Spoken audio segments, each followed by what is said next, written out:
Alright, so welcome to another one of my videos, and as you can see, it's a, a cool, very cool day.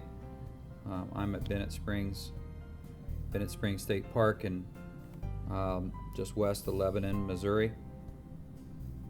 And on the video you're watching today is just a couple short pieces from a couple different mornings there, and as you can see, it's water's always 56 degrees, but in this particular morning it's 19 degrees air temperature. So aside from being pretty cool, I've got the stream to myself, and I'm going to show you a couple different camera angles here today to try to help you understand a little bit better on how to strip fish, how to fish streamers, use some weighted line, sink tip line, that kind of thing.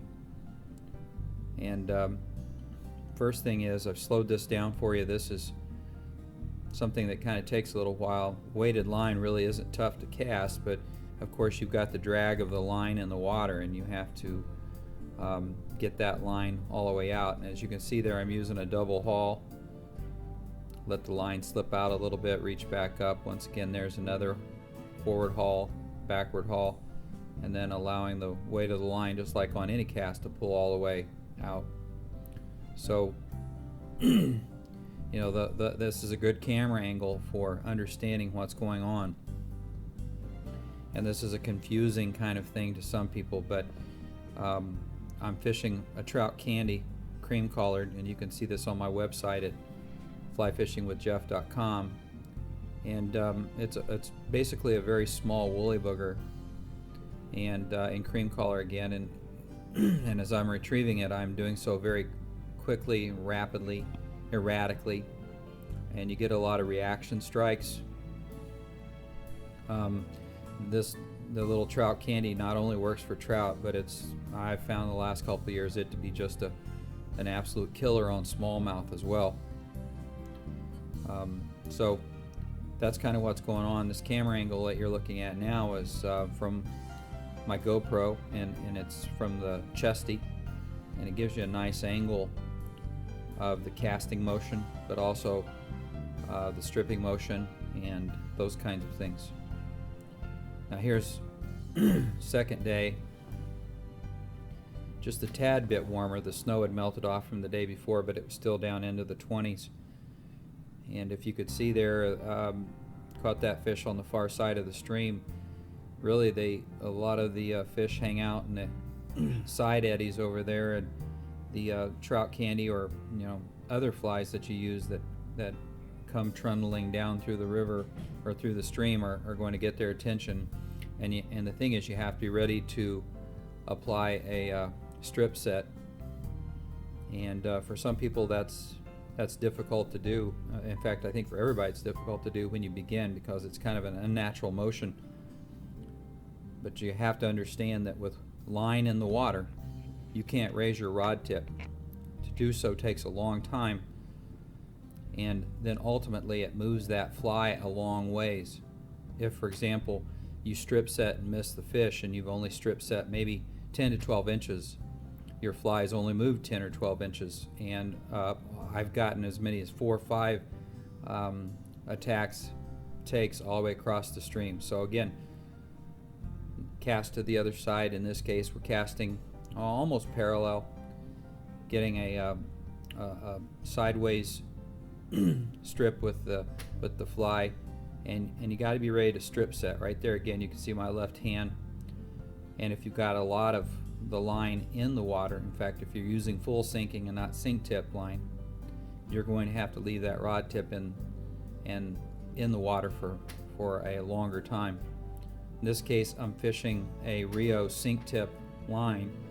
I love this line. In fact, the last 10 foot is clear, the next 20 foot is a yellow running line, and then the remaining 70 foot is a green floating line. And so you can do a lot of mending. Depending on which direction you can cast, you can also get the fly to go deeper by casting a quarter upstream instead of down. even if you cast sideways or let's say 45 degrees downstream, you can throw an upstream mend in with this line, and it proves out to be very effective.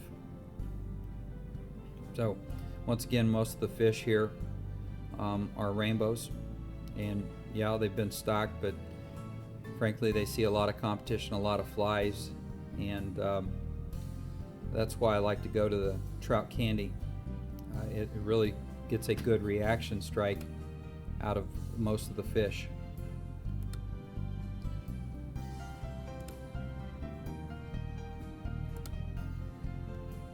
Now, another thing you'll notice is that today, I mean, I can keep trout.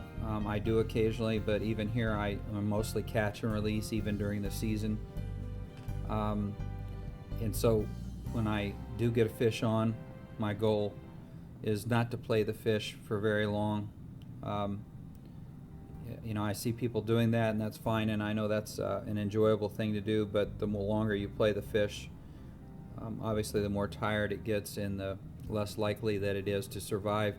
I also try to handle the fish very little, or as little as possible, and for a lot of folks, I see them, they take the trout and they squeeze the trout, and I can just tell you, any fish, but particularly a trout, the tighter you hold it, the more it's going to, you know, freak out and squirm and move, and you'll take its protective coating out and off, and then it becomes a problem. So if you're really truly catching and releasing these fish, go ahead and hook them. And I'm not using very overly large tippet either. I had 4X on this day. When you're streamer fishing, you can use even larger than that. Some days I go to 3X, and if I'm fishing for bigger smallmouth, I go to even down to 0 or 1X, so that I can actually get the fish in and keep them away from trouble. But again, handle the fish gently, get them in, release them, and get on to the next fish. If you haven't been to Bennett, you're really missing out on a treat. It's an exceptional place. Bennett Springs State Park is 11 miles west of Lebanon, Missouri, just off I-44. It's easy to get to. It's one of the 4 trout parks in Missouri, and they run operations from March 1st through the end of October. And then my favorite season is catch and release season, which starts a couple weeks after that, a couple weeks into November, and runs through about a week short of the beginning date of March 1st. At Bennett, it's Friday, Saturday, Sunday, and Monday. So if you're looking for a time to come and hone your skills or get out, not have to worry about the crowds, be able to start from one end to the other, then that's a great time to do it. But once again, it's a great stream. Get out, enjoy it, give this streamer fishing a try, and hope this helps.